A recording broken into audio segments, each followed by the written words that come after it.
Elvis Presley stopped dead in his tracks when he heard someone singing "Love Me Tender" with more soul and emotion than he had ever heard before. The voice was coming from the hotel's main ballroom at 3 a.m., where a lone figure moved between tables, cleaning glasses, and softly singing his song with perfect pitch and heartbreaking beauty. Maria Vasquez didn't know anyone was listening as she poured her loneliness and dreams into every note, transforming a simple cleaning routine into an intimate concert for an audience of empty chairs. What neither she nor Elvis realized was that this chance encounter would reveal the most extraordinary secret. Maria wasn't just a talented cleaning woman. She was Elena Vasquez, the legendary singer, who had once shared stages with the greatest artists of Latin America before language barriers forced her into invisibility.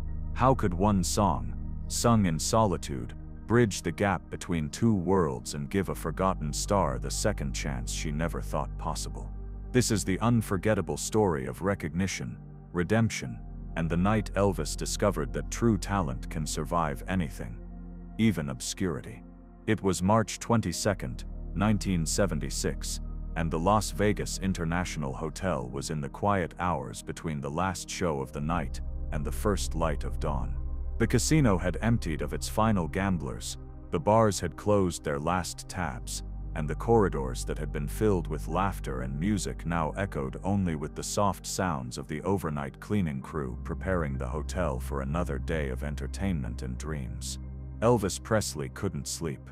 This wasn't unusual. The adrenaline from his late show often kept him awake for hours, his mind racing with melodies, arrangements, and the electric energy that came from connecting with an audience. But tonight was different. Tonight he felt restless in a way that went beyond post-performance energy. He had been staying at the hotel for 3 weeks now, midway through his latest Vegas residency, and something about the routine was weighing on him. At 41 years old, Elvis had achieved everything a musician could dream of, but lately, he had been questioning what it all meant. The screaming crowds, the sold-out shows, the constant attention, it all felt increasingly hollow. He found himself longing for something more authentic, more connected to the pure love of music that had driven him as a young man in Memphis. Unable to settle into sleep, Elvis decided to take a walk through the hotel. He often did this during his Vegas residencies, wandering the empty corridors in the early morning hours when the world was quiet and he could think clearly. There was something peaceful about the hotel when it was stripped of its daytime glamour and nighttime excitement, when it was just a building full of empty spaces waiting to be filled with life again. As he walked down the marble hallway toward the main ballroom, Elvis heard something that made him pause. It was a voice, a woman's voice, singing softly in the distance. At first he thought it might be a radio or perhaps a late-night guest singing in their room. But as he moved closer to the source of the sound, he realized that what he was hearing was something extraordinary. Someone was singing "Love Me Tender," his song, his most gentle and intimate ballad, with a beauty and emotional depth that took his breath away. The voice carried every note with perfect pitch, but more than that, it carried the soul of someone who understood the true meaning of the lyrics, who felt every word with genuine emotion. Elvis followed the sound down the hallway, his curiosity overcoming his usual caution about unexpected encounters. As he approached the main ballroom, he could see that the doors were slightly open, and soft light spilled into the corridor. The voice was clearer now, more beautiful with each step he took toward it. Standing in the doorway, Elvis saw something that would stay with him for the rest of his life. In the center of the grand ballroom, surrounded by hundreds of empty chairs and tables set for the next day's events, stood a woman in a simple cleaning uniform. She was 43 years old, with graying hair pulled back in a practical ponytail and hands that showed the wear of hard work. She moved gracefully between the tables, polishing glasses and straightening chairs, but she was doing it all while singing, not just humming or casually vocalizing, but truly performing with a technique and emotional commitment that would have impressed any professional musician. Maria Vasquez had no idea she was being watched. For her, this was a private ritual, a way of making the lonely hours of night cleaning more bearable. She had been working the overnight shift at the hotel for 3 years now, and singing to herself had become her companion in the silence. It helped her remember who she used to be, before life had reduced her dreams to the simple necessity of survival. As Elvis stood in the shadows of the doorway, mesmerized by what he was hearing, Maria continued her performance for an audience of empty chairs. She sang "Love Me Tender" as if she were performing at Carnegie Hall, pouring every ounce of her considerable talent into each phrase. Her voice had a quality that Elvis recognized immediately, the indefinable combination of technical skill and emotional authenticity that separated true artists from mere performers. But there was something else in Maria's voice that touched Elvis deeply. There was loneliness there, and loss, and a kind of resigned sadness that spoke to his own feelings of isolation despite his fame and success. Here was someone who understood what it meant to sing not for applause or recognition, but simply because music was the only thing that made life bearable. When Maria finished the song, she paused for a moment, looking out at the empty ballroom as if she were acknowledging the applause of an invisible crowd. Then she smiled slightly to herself and moved on to the next table, beginning to hum another melody as she worked. Elvis stepped forward into the ballroom, his footsteps echoing in the large space. Maria looked up, startled, and immediately stopped singing. Her face showed a mixture of embarrassment and fear. She had been caught doing something personal and private, and she wasn't sure what the consequences might be. "Please don't stop," Elvis said gently, his voice carrying the warmth and respect that had endeared him to countless people throughout his career. That was beautiful. Really beautiful. Maria looked at him with wide eyes, recognizing him immediately but hardly believing that Elvis Presley was standing in the ballroom at 3 in the morning, talking to her about her singing. She clutched her cleaning cloth nervously and tried to find words. "I'm sorry, Mr. Presley," she said, in accented English that carried the musical inflections of her native Spanish. "I didn't know anyone was listening. I hope I didn't disturb you." "Disturb me, ma'am. That was the most beautiful version of that song I've ever heard. And I should know. I wrote it." Elvis smiled at her, but his expression was serious. "What's your name?" "Maria," she replied quietly. "Maria Vasquez." "Maria, I've been singing that song for 20 years, and I've heard it performed by some of the greatest voices in the world. But I've never heard anyone sing it with as much feeling as you just did. Where did you learn to sing like that?" The question hung in the air between them, and Elvis could see that it had touched something deep and perhaps painful in Maria's memory. She looked down at her hands, still holding the cleaning cloth, and he could see her struggling with how much to say. "I used to sing," she said, finally, her voice barely above a whisper. "A long time ago, in another life." Elvis sensed that there was much more to Maria's story than she was willing to share, but he didn't want to push her. Instead, he pulled out a chair and sat down, gesturing for her to do the same. "Would you mind if I asked you to sing something else?" he said. "I promise I'm not trying to make you uncomfortable. It's just that I haven't heard a voice like yours in, well, maybe ever." Maria looked at him with surprise, and something that might have been hope. For 3 years she had sung only for herself and the empty spaces of the hotel. The idea that someone, especially someone like Elvis Presley, wanted to hear her sing was both thrilling and terrifying. "What would you like me to sing?" she asked.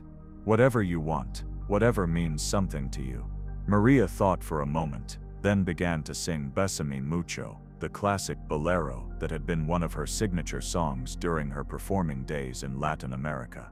As her voice filled the ballroom with the passionate, melancholy beauty of the Spanish lyrics, Elvis felt a chill run down his spine. This wasn't just good singing, this was artistry of the highest level. Maria's voice carried the pain and longing of the song with such authenticity that Elvis found himself deeply moved. He had heard many great singers in his career, but there was something special about Maria's performance that touched him in a way he hadn't experienced in years. When she finished, there were tears in Elvis's eyes. "Maria," he said quietly, "that was extraordinary, truly extraordinary. I don't understand all the words, but I felt every emotion you were expressing."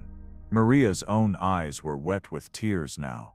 It had been so long since someone had appreciated her singing, so long since she had felt seen and heard as an artist rather than just as a cleaning woman. "The song is about longing," she explained. "About missing someone you love, about wanting to hold on to a moment that you know won't last." Elvis nodded, understanding completely. "I can hear that in your voice. Maria, I have to ask, are you a professional singer? Have you performed professionally?" This was the question Maria had been dreading and hoping for in equal measure. The truth about her past was something she had kept hidden from everyone at the hotel, partly out of pride and partly out of pain. But sitting here with Elvis Presley, who had just listened to her sing with such genuine appreciation, she felt compelled to be honest. "Yes," she said, her voice trembling slightly. "I was a professional singer. In my country I was quite well known." "What country are you from?" "Mexico originally, but I performed all over Latin America. My stage name was Elena Vasquez." Elvis looked at her with growing amazement. Even he, with his limited knowledge of Latin American music, had heard the name Elena Vasquez.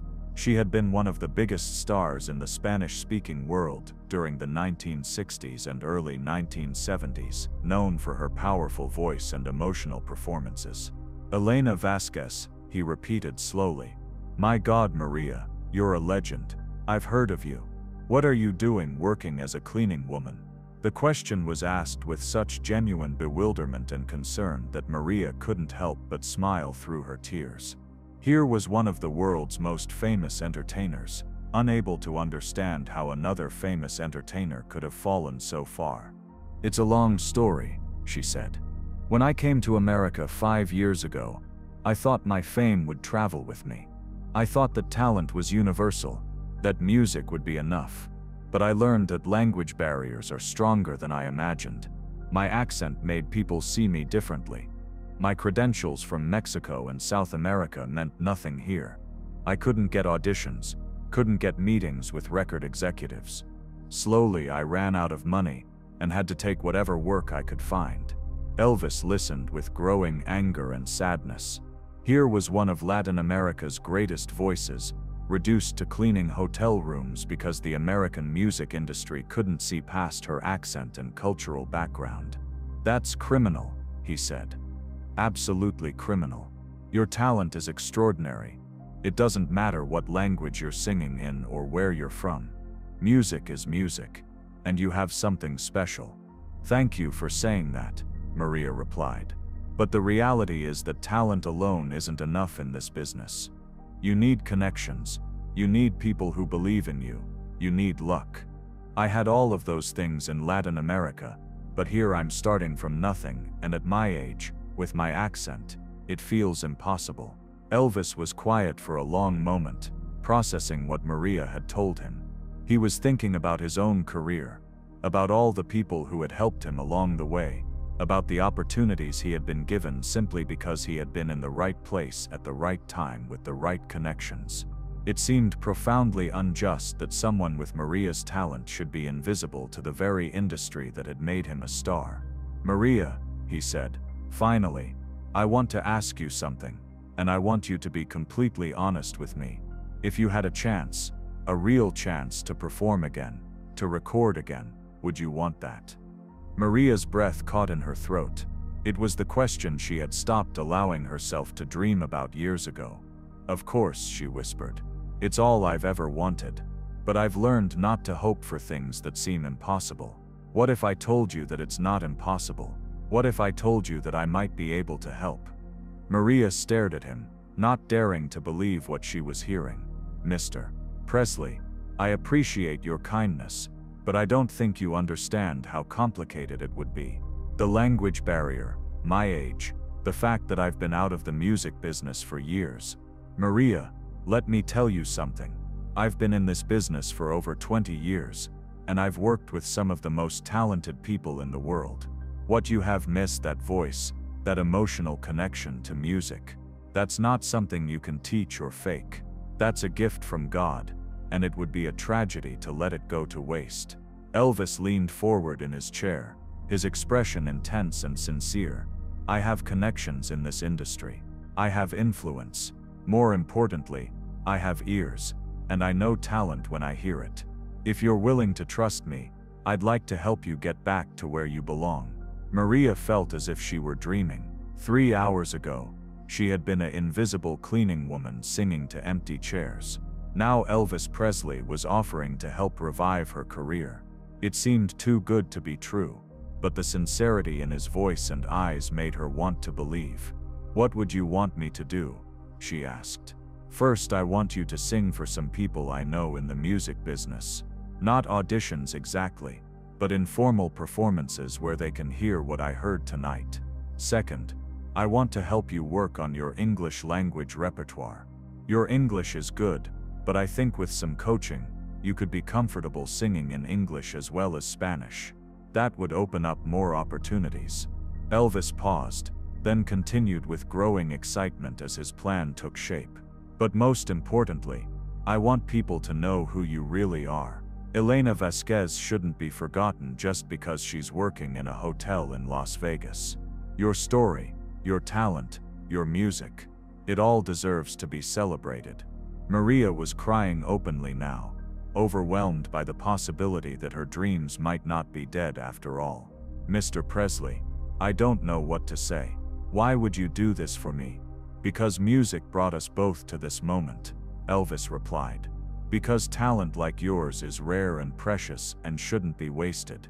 And because I believe that helping other artists is part of my responsibility as someone who's been blessed with success in this business." What followed was a conversation that lasted until dawn, as Elvis and Maria talked about music, dreams, challenges, and possibilities. Elvis learned more about Maria's background, how she had grown up in poverty in Mexico, how music had been her escape and her salvation, how she had worked her way up from singing in small clubs to performing in the largest venues in Latin America. Maria told him about her greatest triumphs, the night she had performed for the President of Mexico, the album that had gone platinum throughout South America, the standing ovations that had lasted for minutes at a time. She also told him about the painful decision to come to America, driven by a dream of international success that had turned into a nightmare of rejection and invisibility. Elvis, in turn, shared his own struggles with fame and success. He talked about the loneliness that came with being constantly in the public eye, the difficulty of finding authentic connections with people, and his own questions about the meaning and purpose of his career. As they talked, both of them realized that they had more in common than their different backgrounds might suggest. They were both artists who had been shaped by humble beginnings, who had found salvation in music, and who struggled with the disconnect between public success and private fulfillment. When the first light of dawn began to filter through the ballroom windows, Elvis made Maria a promise that would change both of their lives. "Maria, I'm going to make some calls today. I want you to take a few days off from your cleaning job. I'll make sure you're paid for the time. We're going to set up some informal sessions where you can sing for some people I trust in the music business. But before we do that, I want to record you singing, just you and a piano, so we have something to share with people." Maria's hands were shaking as she processed what Elvis was saying. "You really mean this? You really think there's a chance?" "I don't think there's a chance, Maria. I know there is. Your voice is a gift, and gifts like that don't come along often. We just need to help people see what I saw tonight." 3 days later, Maria found herself in a professional recording studio for the first time in 6 years. Elvis had arranged for a session at a private studio he sometimes used, bringing in a pianist and a sound engineer he trusted. The plan was to record several songs, both in Spanish and English, that would showcase Maria's range and emotional depth. Maria was nervous but excited as she stood in front of the microphone. Elvis sat in the control room, watching and listening as she prepared to sing. He had spent the previous day working with her on English pronunciation and phrasing, helping her adapt some classic American songs to her vocal style. "Take your time, Maria," Elvis said through the intercom. "Just sing like you did that night in the ballroom. Sing like no one's listening except you and the music." Maria closed her eyes, took a deep breath, and began to sing Yesterday by the Beatles. Her version was different from any Elvis had heard before. Slower, more melancholy, with inflections that reflected her Latin musical background. It was both familiar and completely fresh, a perfect example of how great songs could be reinterpreted through the lens of different cultural experiences. When she finished, the studio was silent for a long moment. Then Elvis came out of the control room and hugged her. "Maria, that was incredible. That's exactly what people need to hear." Over the next 4 hours they recorded 8 songs, a mixture of American classics and Latin standards, all performed with Maria's distinctive emotional intensity and technical brilliance. By the end of the session, everyone in the studio knew they had captured something special. Elvis took the recordings to 3 different record executives over the following week. Their reactions were everything he had hoped for and more. 2 of them offered Maria immediate recording contracts, and the third wanted to discuss management and touring opportunities. But Elvis had a bigger plan in mind. He arranged for Maria to perform at a small invitation-only concert at the Las Vegas International Hotel, not in one of the main showrooms but in the intimate lounge, where industry professionals often gathered for private showcases. The audience that night included record executives, music journalists, radio programmers, and several well-known entertainers who were in Las Vegas for their own performances. Elvis introduced Maria not as a discovery, but as a rediscovery, a legendary artist who deserved to be known by American audiences. "Ladies and gentlemen," Elvis said as he stood at the microphone in the small lounge, "I want to introduce you to someone very special. Most of you have probably never heard of Elena Vasquez, but in Latin America, she's considered one of the greatest voices of her generation.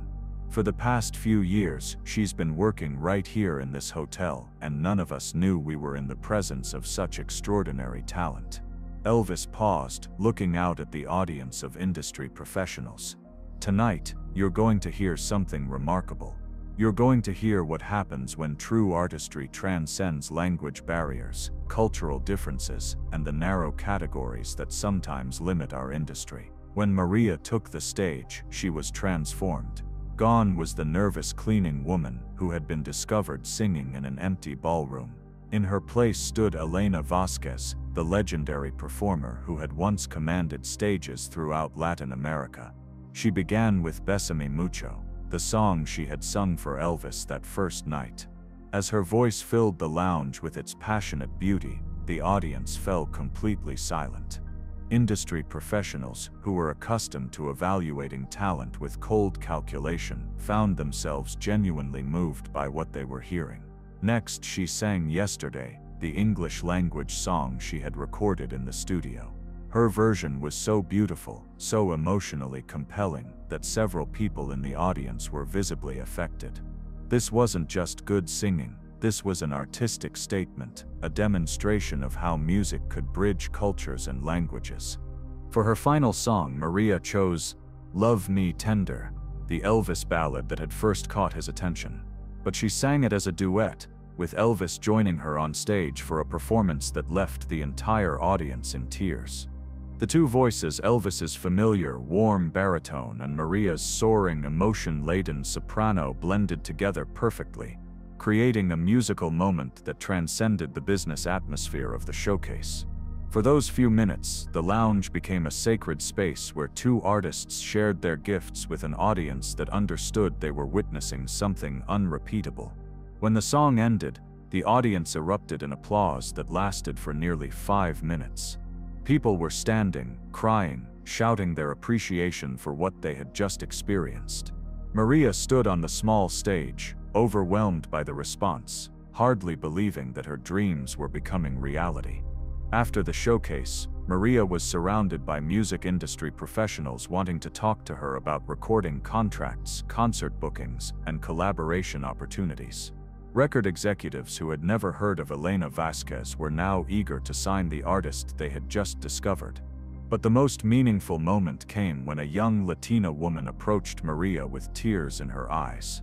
"Miss Vasquez," she said in Spanish, "my grandmother used to play your records when I was little. She always told me that you had the voice of an angel. I never thought I would get to hear you sing in person."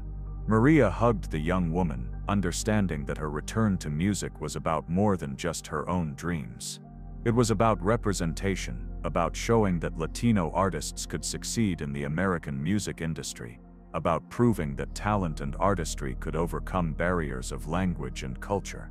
6 months later, Maria released her first American album, a collection of songs in both English and Spanish that showcased her range and cultural versatility.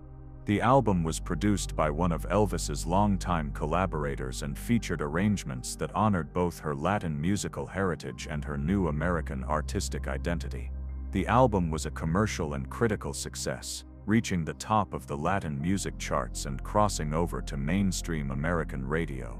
Maria's story, the legendary singer who had been rediscovered working as a hotel cleaning woman, captured the public imagination and became a symbol of the American dream's enduring power. Elvis and Maria remained close friends throughout the process of her career revival. He appeared with her at several concerts, including a memorable performance at Madison Square Garden where they sang "Love Me Tender" together in front of 20,000 people. Their friendship became a model for how established artists could use their influence and connections to help others achieve their dreams. For Elvis, helping Maria had provided something he hadn't realized he was missing: a sense of purpose that went beyond his own career success. In interviews, he often spoke about the importance of artists supporting each other and using their platforms to highlight overlooked talent. "Finding Maria singing in that ballroom was a reminder of why I fell in love with music in the first place," Elvis said in one interview. "It wasn't about fame or money or crowds. It was about the pure joy of hearing someone express their soul through song. Maria reminded me that music is about connection, about finding those moments when one voice reaches another voice and something beautiful happens." Maria's success also had broader implications for the music industry's approach to Latino artists and international talent. Her story became a case study in how language barriers and cultural assumptions could prevent extraordinary artists from reaching their full potential. Record executives began to look more carefully at immigrant communities, understanding that there might be hidden talents waiting to be discovered and celebrated. The Las Vegas International Hotel, where Maria had worked as a cleaning woman and where she had been rediscovered, created a scholarship program in her name for aspiring Latino musicians. The program provided funding for music education and career development, ensuring that other talented artists wouldn't have to choose between survival and their artistic dreams. Maria herself became a mentor to young Latino artists, using her platform to advocate for greater diversity in the American music industry. She established a foundation that provided English language coaching and career guidance for immigrant artists trying to break into the American market. In interviews years later, Maria often reflected on the night Elvis had found her singing in the empty ballroom. "That moment changed everything," she would say. "Not just because Elvis helped me revive my career, but because he reminded me that my voice had value, that my dreams were worth pursuing. Sometimes we need someone else to see our worth before we can see it ourselves." The story of Elvis and Maria became legendary in the music industry, inspiring other artists to look beyond the obvious, to listen more carefully, and to understand that extraordinary talent could be found in the most unexpected places. It served as a reminder that the music industry's traditional gatekeepers didn't always recognize greatness, and that sometimes the most important discoveries happened by accident, in empty ballrooms, at 3 in the morning. Their friendship also demonstrated the power of mentorship and artistic collaboration across cultural boundaries. Elvis's willingness to use his influence to help Maria wasn't just an act of kindness. It was an investment in the richness and diversity of American music. Today, more than 4 decades later, the story of Elvis and Maria Vasquez continues to inspire musicians and music lovers around the world. It reminds us that talent doesn't always come with perfect English, or the right connections or the expected background. Sometimes it comes in work clothes, singing to empty chairs, waiting for someone with the wisdom and generosity to recognize its worth. The ballroom at the Las Vegas International Hotel, where Elvis first heard Maria sing, now displays a small plaque commemorating their meeting. It reads, "In this room on March 22, 1976, Elvis Presley discovered Elena Vasquez performing for an audience of empty chairs. Their chance encounter reminds us that extraordinary talent exists everywhere, waiting to be seen, heard, and celebrated." Maria continued performing and recording until her retirement in 2010 at the age of 77. She had spent the final 3 decades of her career as a successful recording artist, international performer, and advocate for cultural diversity in music. Her American albums sold millions of copies, and her concerts drew audiences who came to hear not just her beautiful voice, but her story of perseverance, talent, and the transformative power of being truly seen and heard. In her final interview before retirement, Maria was asked what she would want people to remember about her story. Her answer captured the essence of what her rediscovery had meant, not just to her, but to everyone who had been inspired by her journey. "I want people to remember that everyone has a song inside them," she said. "Some people get to sing their songs on big stages for big audiences. Others sing them in empty ballrooms for audiences of chairs. But every song has value. Every voice deserves to be heard. And you never know when someone might be listening who will change your life forever." "Music saved me twice," Maria continued. "Once when I was a young girl in Mexico and discovered I could sing, and again when I was a middle-aged cleaning woman in Las Vegas and Elvis Presley discovered that I still could.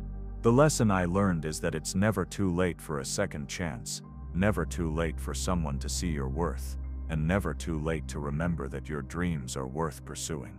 The story of Elvis and Maria Vasquez became more than just a tale of career revival or celebrity generosity. It became a parable about recognition, about the importance of seeing the full humanity in everyone we encounter, and about the magical things that can happen when we listen carefully to the world around us. Most importantly, it served as a reminder that extraordinary talent often hides in ordinary circumstances, waiting for the right moment, the right person, the right opportunity to transform invisibility into recognition, silence into song, and dreams deferred into dreams fulfilled. In a world that often overlooks the contributions of immigrants, working-class people, and those who don't fit traditional molds of success, the story of Elvis and Maria stands as proof that talent, authenticity, and human connection can overcome any barrier.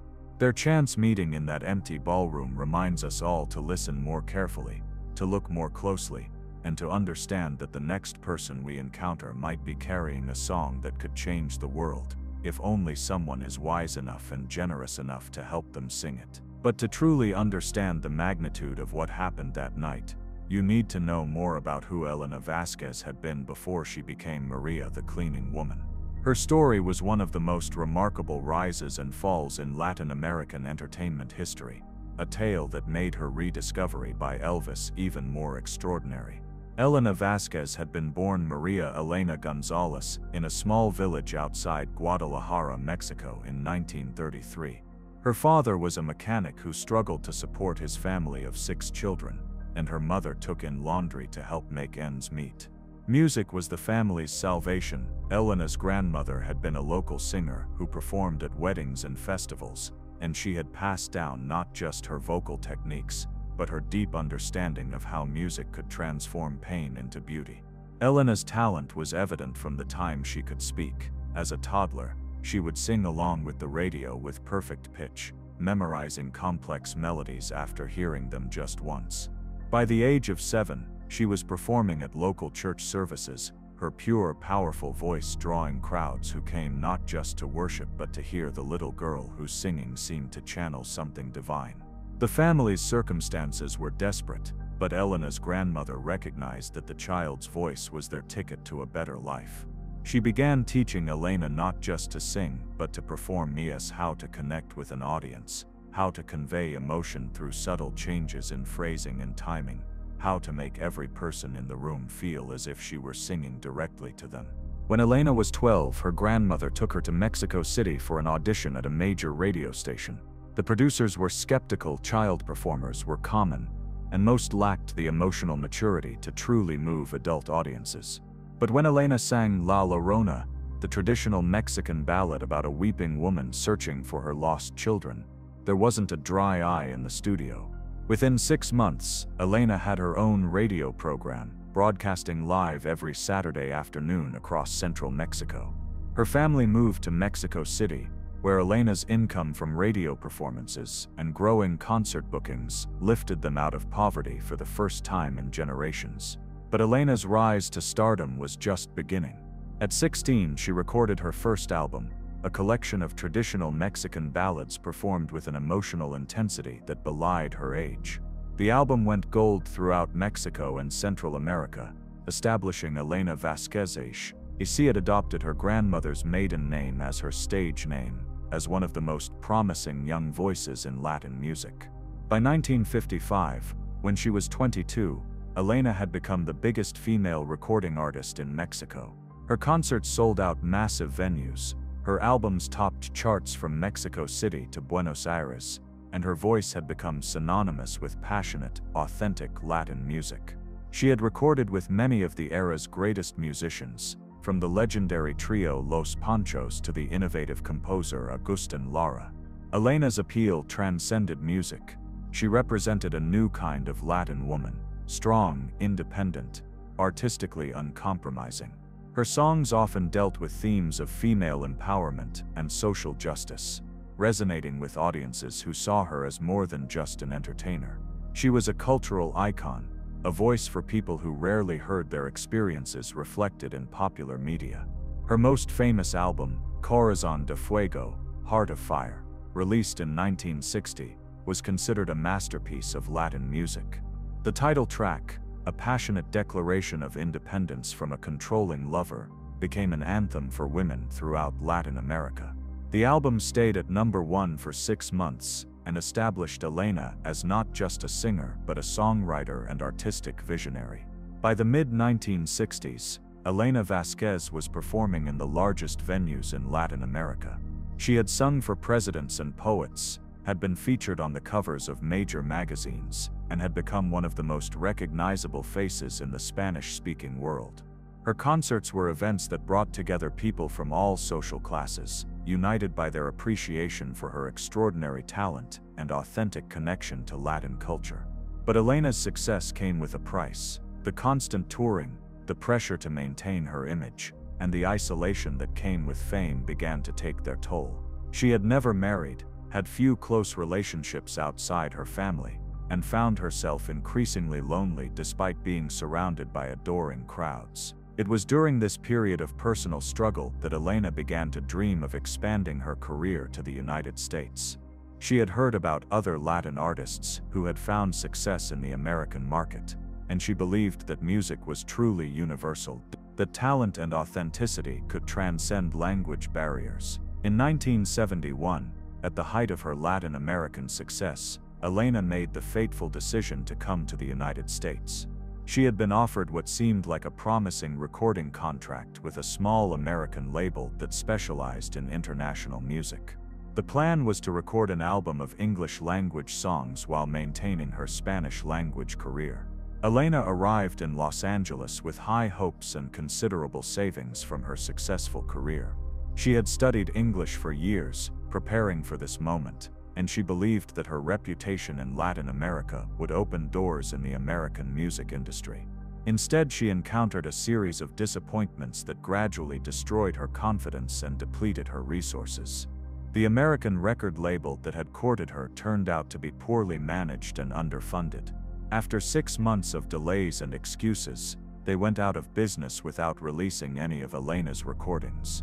Elena tried to find another label but discovered that her fame in Latin America meant nothing to American music executives.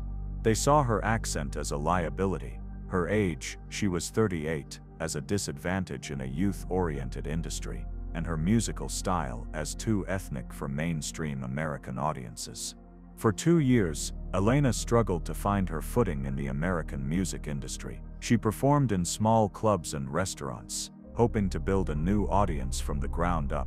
But the clubs that catered to Latin American immigrants couldn't pay her enough to live on, and mainstream American venues weren't interested in booking an unknown middle-aged woman with an accent.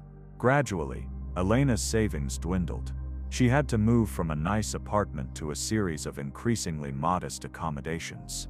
She sold her jewelry, her expensive stage dresses, and finally her beloved guitar, the same one her grandmother had given her when she was 12 years old. The breaking point came in 1973, when Elena's mother became seriously ill back in Mexico. Elena wanted desperately to return to care for her mother, but she had spent everything trying to establish her American career and couldn't afford the trip. By the time she managed to borrow money for airfare, her mother had passed away. Elena returned to Mexico for the funeral, expecting to restart her career there, but she discovered that the music industry had moved on without her. New, younger artists had taken her place, and her absence from the Latin American scene had been interpreted as abandonment of her roots. The label that had been so eager to work with her before her American venture was now lukewarm, offering her a much smaller contract for significantly less money. Pride prevented Elena from accepting what she saw as charity. She had been one of Latin America's biggest stars, and the idea of starting over as a minor player in her own industry was too painful to contemplate. Instead, she made another decision that she would later regret. She returned to the United States, determined to make her American dream work somehow. But now Elena was not just unknown in America, she was also cut off from her Latin American career. She found herself in a liminal space, belonging fully to neither world, with her savings exhausted and her options limited. It was during this desperate period that Elena began taking whatever work she could find. She cleaned houses, worked in restaurant kitchens, and eventually found the night cleaning job at the Las Vegas International Hotel. The work was steady, it paid enough to cover basic living expenses, and the overnight hours meant she rarely had to interact with people who might have recognized her voice or her face. Elena chose to use the name Maria Vasquez for her new life, dropping the Elena that had been associated with her performing career. It was both a practical decision. Maria was more common and less memorable, and a psychological one. Elena Vasquez had been a star who had failed to conquer America. Maria Vasquez was just a cleaning woman trying to survive. For 3 years, Maria lived this double life. During the day, she slept and tried to forget who she had been. At night, she cleaned hotel rooms and allowed herself the small luxury of singing softly while she worked. The songs helped her remember that she had once been someone important, even as her current circumstances reminded her daily of how far she had fallen. The loneliness was the hardest part. Maria had gone from being surrounded by musicians, producers, and adoring fans to spending her nights alone with mops and vacuum cleaners. She had no close friends at the hotel. Her limited English and her natural introversion made it difficult to connect with her coworkers, and her pride prevented her from sharing her story. But music remained her companion.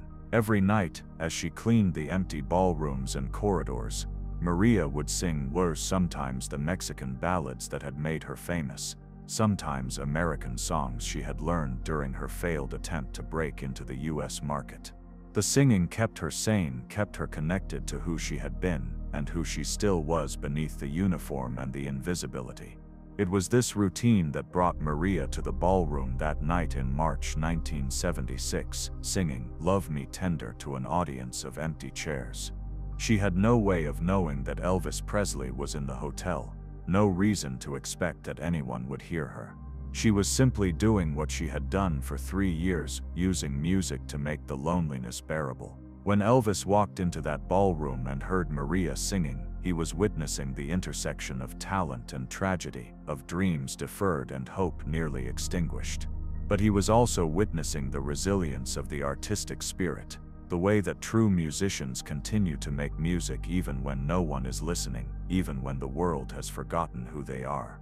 The conversation that followed when Elvis learned about Maria's background as Elena Vasquez was one of the most meaningful of his career. Here was someone who understood both the intoxication of success and the devastation of failure, someone who had experienced the heights of artistic achievement and the depths of professional rejection. Elvis recognized in Maria something that resonated with his own experience. Despite his enormous success, he He too struggled with questions about authenticity, about whether his music still mattered, about the disconnect between public adoration and private fulfillment. In Maria's story, he saw both a cautionary tale and an opportunity for redemption, not just for her, but for himself as well. The recording session that Elvis arranged for Maria was more than just a professional opportunity, it was a reclamation of identity. As Maria stood in front of the microphone for the first time in years, singing not in empty ballrooms but in a professional studio with skilled musicians and state-of-the-art equipment, she began to remember who Elena Vasquez had been. Elvis watched from the control room as Maria transformed before his eyes. The tentative cleaning woman who had been nervous about singing in front of strangers became the confident performer who had once commanded stages throughout Latin America. Her voice, which had been beautiful in the ballroom, became magnificent in the studio, richer, more controlled, more emotionally complex. The songs they recorded that day told the story of Maria's journey. Yesterday became a meditation on lost dreams and the passage of time. Besame Mucho carried all the passion and longing of her years in exile. And when they recorded Love Me Tender together, Elvis and Maria created something that neither could have achieved alone, a duet that bridged not just their two voices but their two worlds. The industry showcase that Elvis arranged was designed to be more than just a performance opportunity. It was a reintroduction of Elena Vasquez to the music world, a statement that talent doesn't disappear just because it's been overlooked or forgotten. Elvis introduced Maria not as his discovery but as a rediscovery, someone whose worth had always been there, waiting for the right moment and the right person to bring it back into the light. The audience that night included not just American music industry professionals, but also representatives from Latin American labels and media outlets. Elvis had specifically invited people who would understand the significance of Elena Vasquez's return to performing, who could appreciate both her artistic legacy and her potential future contributions to music.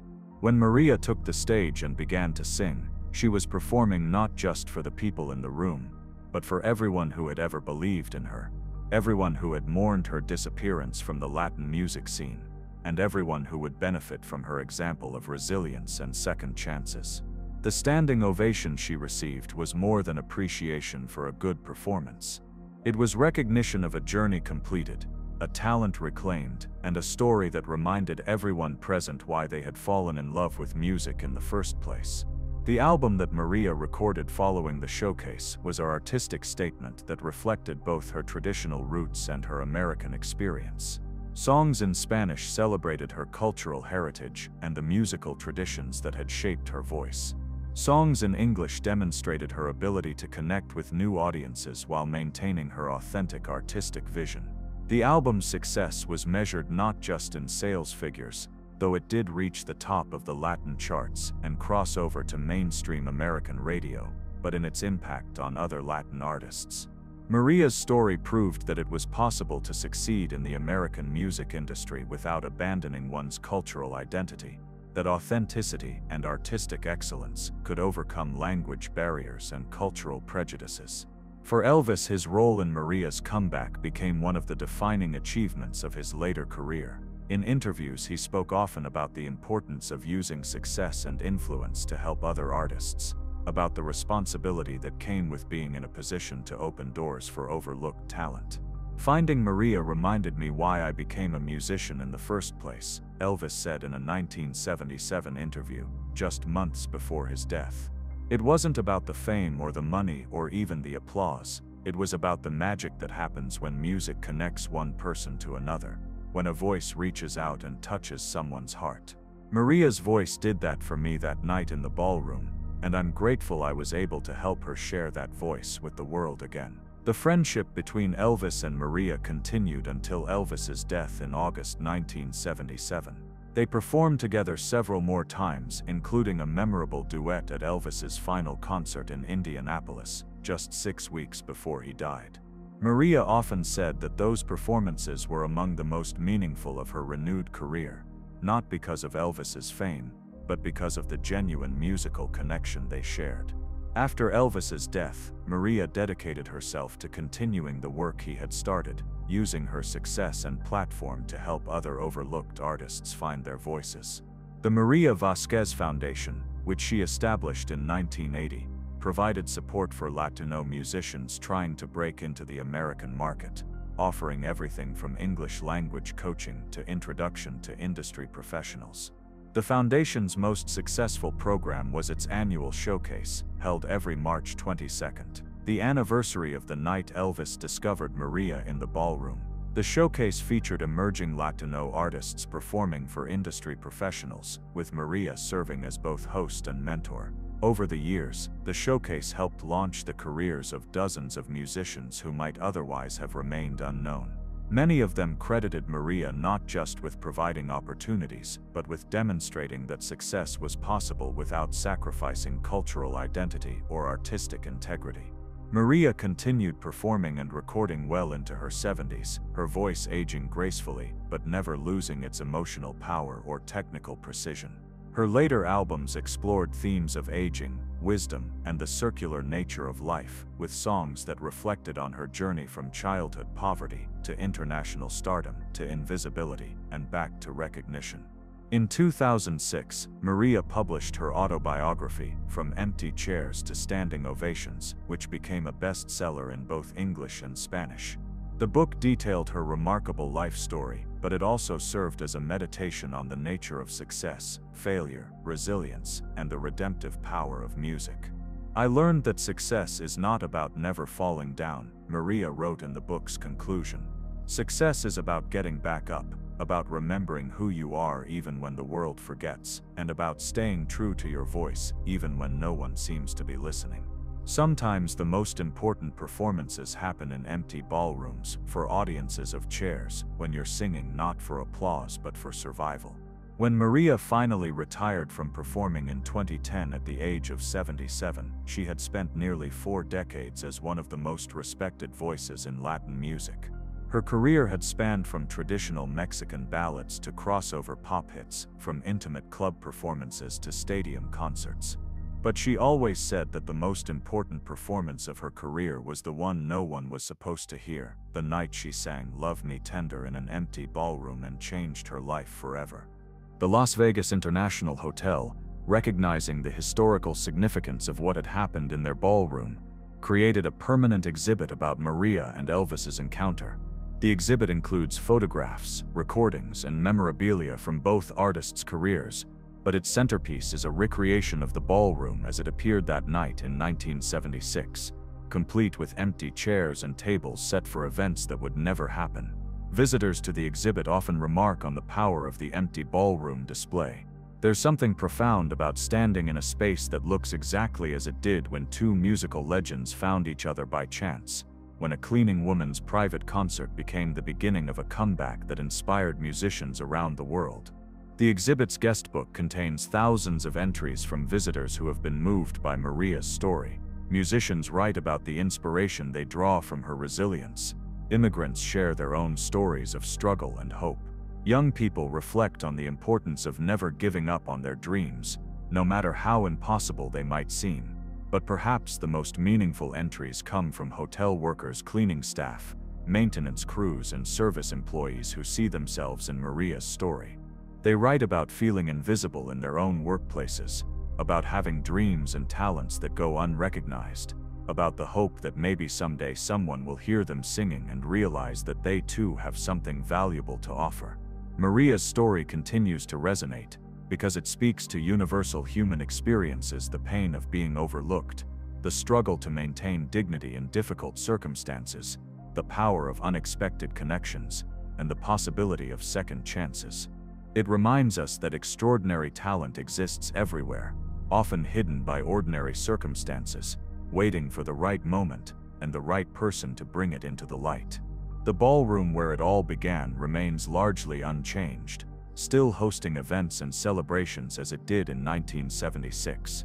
But now, when the events end and the guests go home, when the chairs sit empty and the lights are dimmed, people sometimes imagine they can hear the echo of a voice singing Love Me Tender with perfect pitch and heartbreaking beauty, a reminder that the most important performances often happen when no one is watching, when art exists for its own sake, when music becomes the bridge between who we were, who we are, and who we might yet become.